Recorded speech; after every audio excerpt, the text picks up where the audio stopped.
You know, one of the great things about working in conservative media is that I don't have to take any insufferable, horrible diversity and inclusion HR, training courses at work that a lot of people have to be subjected to. I've never been subjected to that from our HR department, but many of you have had to endure it. So I thought that today, maybe as an act of solidarity, because I'm such a generous person, I would endure some of this training to see what it's like, just to see how the other half lives, and perhaps to offer my own review of it, I guess, shall we say. So this is from a company called M-Train, which according to the website venturebeat.com is, quote, a startup providing online education and guidance on human resources and compliance topics. Among their clients are Dolby, LiveNation, Netflix, Yelp, BuzzFeed, and the New York Times. So maybe at your own job, you've had to sit through videos like this. Maybe if you work at one of those, places, you're probably not watching my videos. But either way, if you have had to watch these, you have my condolences. Now, M-Train has all their videos proudly displayed on their YouTube channel, where they generously allow you to watch it for free. So you don't even have to work at one of these places to do it. So in your free time, if you're wondering, what you can do to be more diverse and inclusive in your personal life, you can always go to this channel, check out their offerings. They've got videos on, what do they got? Workplace harassment. They've got videos, those are probably good. They've got stuff on sexism in the workplace. They've got some HIPAA compliance videos. We might skip those, I don't know. Today we're going to skim through their Managing Unconscious Bias playlist. How to manage your unconscious bias. Because you can't get rid of your unconscious bias. You just got to learn to live with it and manage it, right? So they got many offerings in this genre. We'll watch maybe a few of them today. And we'll start with this. This is a video called Examples of Unconscious Bias Pattern Matching. So the idea here is, it's a little confusing at first, but they show us a scenario. And then you jump to the wrong conclusion about that scenario based on stereotypes because you're a worthless bigot. And then we find out what was really happening. Okay, so that's basically how this works, and let's take a look.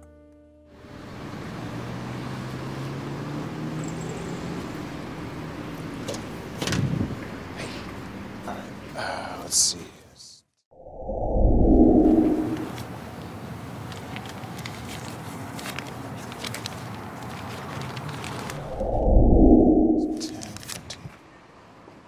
It's the dry cleaners down on Mission. 2 blocks up. You know. Yeah.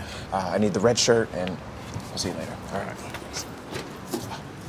Okay, we'll just stop there for a second, because what the hell kind of dry cleaning transaction is that?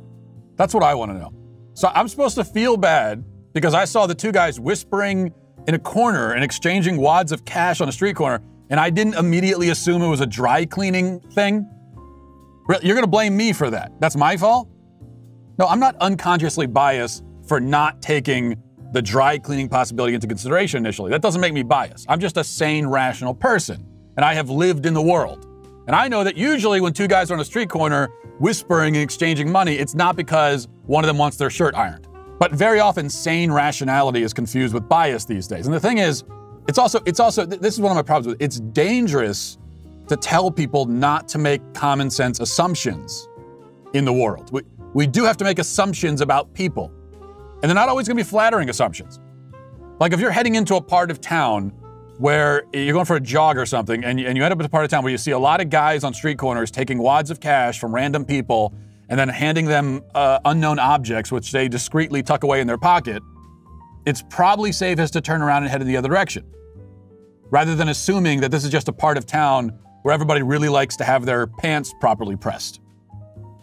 So this has gotten off to a stupid start already, as stupid as expected, I guess.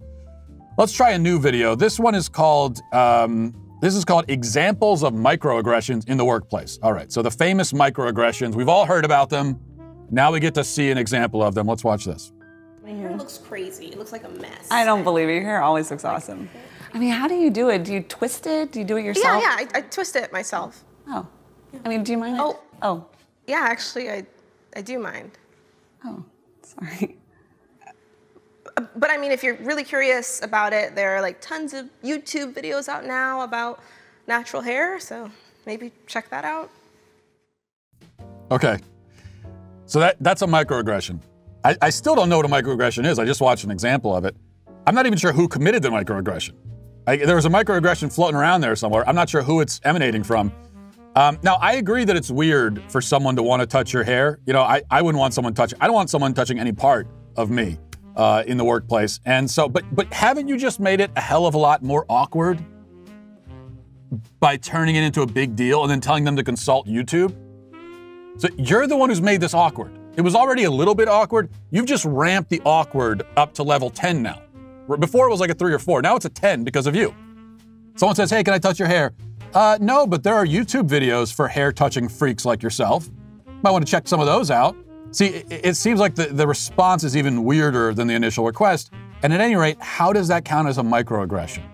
The white lady was trying to pay the black lady a compliment about her hair, maybe awkwardly, but you know, not every awkward human interaction or clumsy comment or even impolite action is a microaggression.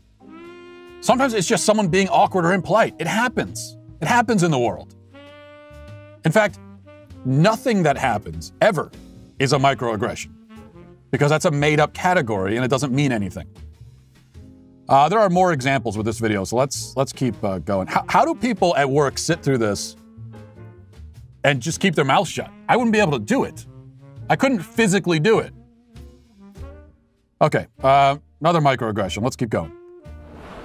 There's no way we were gonna make it to that date. No. I have no idea what they were thinking. What are you doing this weekend? Going to the beach with some buddies.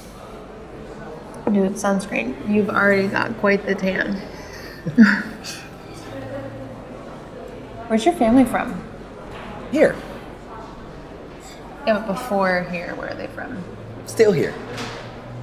But before that? A few generations from here. Cool. Sorry.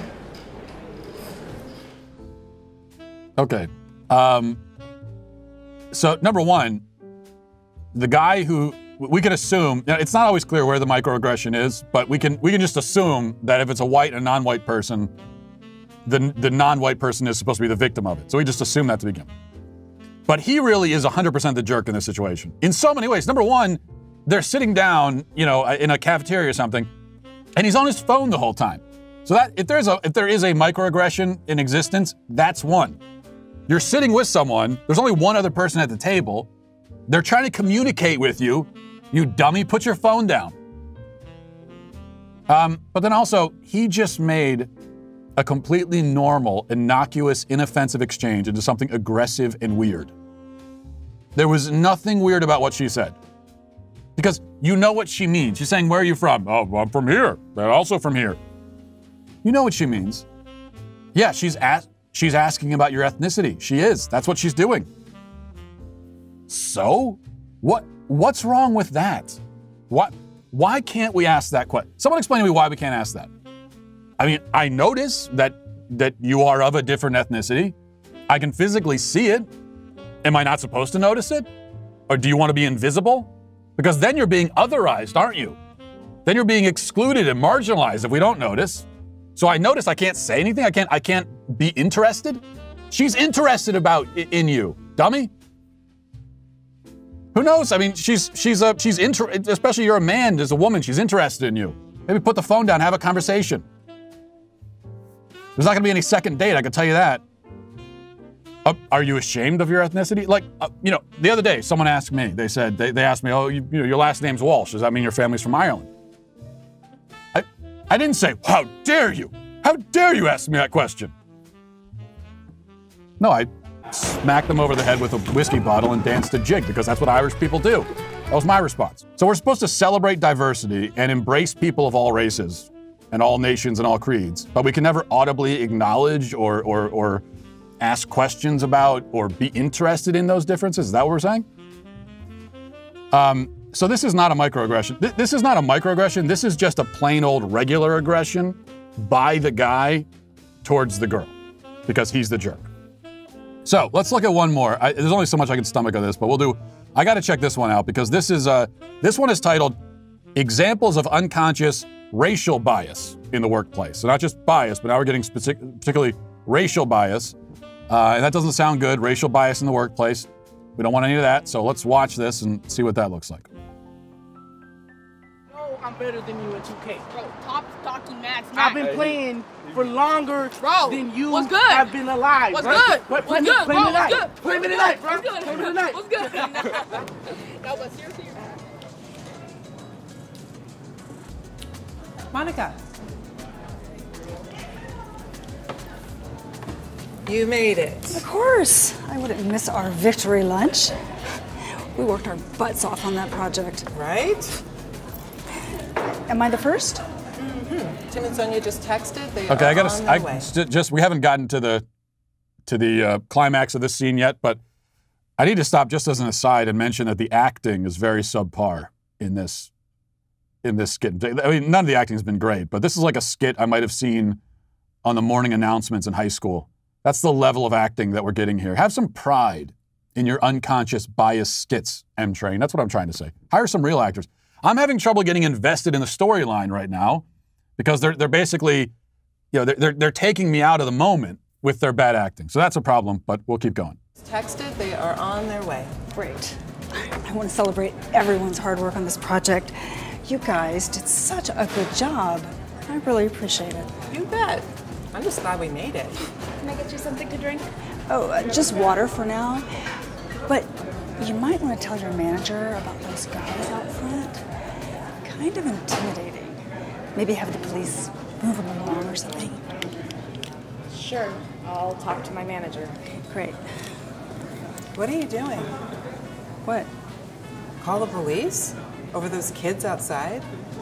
I'm sorry, I'm not trying to offend anyone, but those kids can just hang out on some other street corner. Oh, I see. You see the tall one out there? That's my son, Michael. We're going shopping for prom clothes right after we're done here. God, I am so sorry. I just heard on the news that someone was mugged over here and... You thought my son did it? No, of course not. God, you don't think that I... You know what I think? I think this celebration is over. Thanks. Oh, that's your son, is it? Well, he's an unruly hooligan, ma'am. That's the problem with your son. The kid just slammed a woman against the wall and didn't even apologize. Once again, the bad guy is... The good guy's the bad guy in this skit once again. They slammed her against the wall, didn't apologize, and now she's the bad guy? My only problem with the hapless white patsies in all these videos is that they don't defend themselves. That's the real lesson. That's my takeaway. You know, when you're being berated by some obnoxious, overly sensitive jerk, defend yourself. Speak up. How about saying to her, hey, lady, your son is out there shoving women into walls, okay? Maybe he needs a kick in the ass, not a trip to the tux store for prom. Have you considered that? If that was my mother and I was a kid and I just shoved a woman into the wall, first of all, if in that situation, if you're a good mother and someone comes in and says they want to call the cops on your son, at least I know with my mom when I was a kid, her first reaction would have been, what did he do? I know he did something. What was it? Instead, her immediate reaction is to assume, oh, he couldn't have possibly done anything. My little angel, I know he didn't do anything. This is bad, neglectful parenting. That's what this is. And that's the lesson for us. That's what I take from this video. Bad parenting, but also don't allow yourself to be bullied by people who are angling to be the victim. That's the real lesson. And also, don't work at companies that make you watch videos like this. I don't know how people do it. That is, unless they're putting them on for a laugh, so you can all sit around and laugh at them, in which case that would be an awesome company to work for.